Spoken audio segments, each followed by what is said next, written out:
Have you ever wondered what the difference is between stock and shares? Like, aren't they the same thing?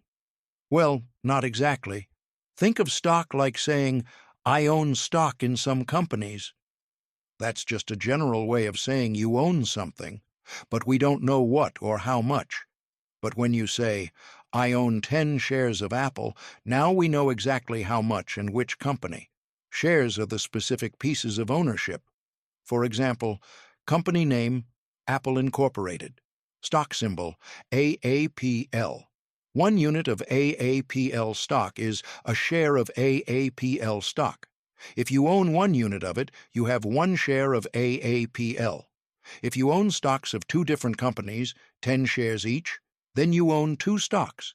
You own 10 shares of AAAA and 10 shares of BBBB, where AAAA and BBBB are the stock symbols.